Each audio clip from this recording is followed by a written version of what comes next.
I always thought gardening was a harmless hobby, quiet, peaceful, therapeutic. And in a community like ours, where HOA rules dictate everything from mailbox color to trash can placement, I thought I had finally found one space I could control, my backyard. It wasn't even a big garden, just a few raised beds, some marigolds, cherry tomatoes, and a bird bath. Nothing fancy, but apparently even that was too much freedom for some people. Enter Larry, my neighbor. The man who mows his lawn twice a week, power washes his driveway every Sunday, and sends emails to the HOA board like it's his full-time job. Larry hated my garden from day one. He never said it outright, but the passive-aggressive comments were always there. "Oh, growing your own food now? That's ambitious. Hope the birds don't get too comfortable near your bird bath." And my favorite, wild plants attract snakes. I shrugged it off.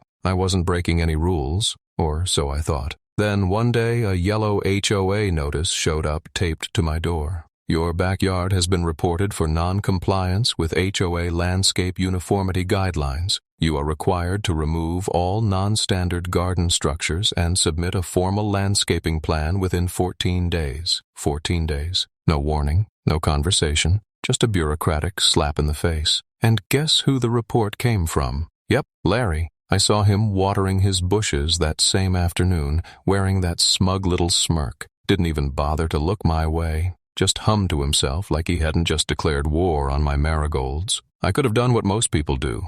Complain to the board, beg for reconsideration, maybe tear down the garden and move on. But I'm not most people. If Larry wanted a fight, he just picked the wrong backyard. That evening, I poured myself a glass of iced tea, sat in my folding chair next to my non-standard tomatoes, and started researching. I read every single line of the HOA guidelines, then I read them again. It took hours, but eventually I found it. Section 8.7, Water Flow Property Boundaries. It stated, each homeowner is responsible for maintaining water management systems on their property. Excessive runoff or irrigation into adjacent yards is a violation subject to fines and remediation requirements. Interesting, because just 2 months ago, Larry installed a fancy underground irrigation system, the kind controlled by a smartphone app. I saw the trucks, heard the drilling, and I remembered something else. The morning after they finished, there was standing water at the edge of my fence line. I didn't think much of it at the time,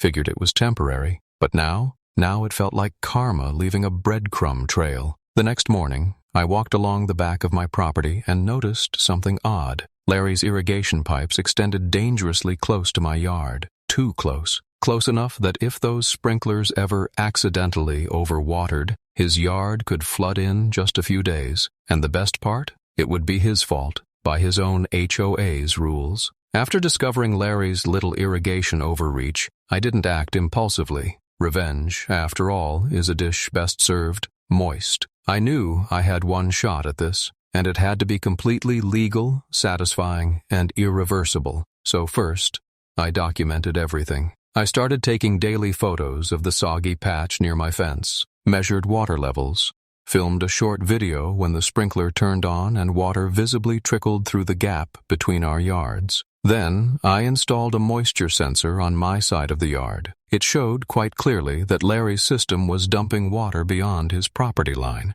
It wasn't just annoying, it was violating Section 8.7 of the HOA regulations. But I didn't submit my complaint yet. Nope. Instead, I decided to make things worse for him. You see, my backyard slopes slightly downward toward his fence, and conveniently, I had just finished building raised garden beds, which meant I could reroute water flow with just a bit of clever trenching. I dug a shallow irrigation trench along the base of my garden beds, leading it right toward the fence line. Then I placed a few decorative rocks around it, so it looked purely aesthetic. To anyone else, it was harmless landscaping. But here's the trick. I installed a small drip hose along the trench, buried just under the mulch, set it to run for 15 minutes each morning. Not enough to drown anything, but just enough to make sure the soil on my side stayed damp, and slowly pushed that moisture toward his side. Within 5 days, Larry's pristine back lawn started developing patches.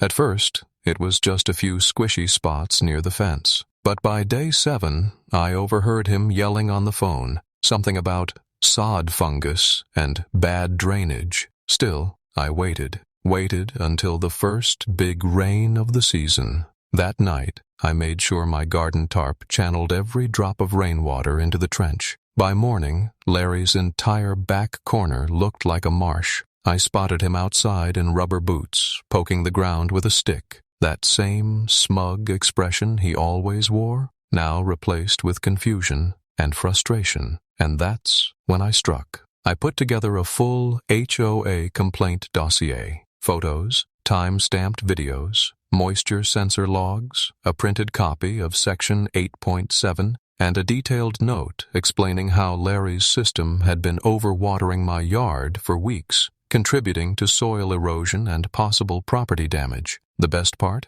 I CC'd the HOA president, the landscaping subcommittee chair, and Larry himself. 2 days later, I received an email from the HOA. Thank you for your detailed documentation. We are launching a formal investigation into this matter and will be conducting a site inspection this week. I almost felt bad. Almost, because the day of the inspection, Larry was outside pacing like a nervous cat. He saw me sipping iced tea by my garden and gave me the dirtiest look I've ever seen. I just waved. The HOA reps showed up, walked the property, took measurements, and one of them even slipped slightly in the mud near Larry's fence. He cursed under his breath. I smiled politely. That night, Larry received a formal violation notice from the HOA. He was cited for improper irrigation runoff, soil saturation on neighboring property, and failure to contain water within his own lot line. He had 14 days to fix it. Sound familiar? But wait, there's more. Because while all this was going on,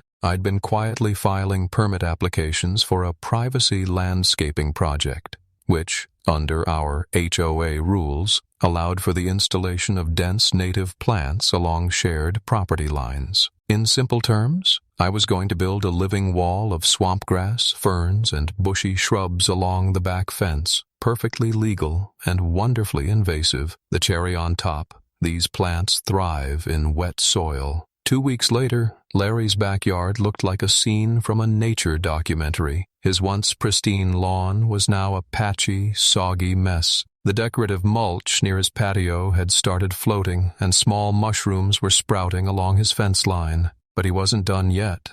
Oh no. He appealed the violation notice, claimed I had been sabotaging his yard, even accused me of deliberately flooding the property.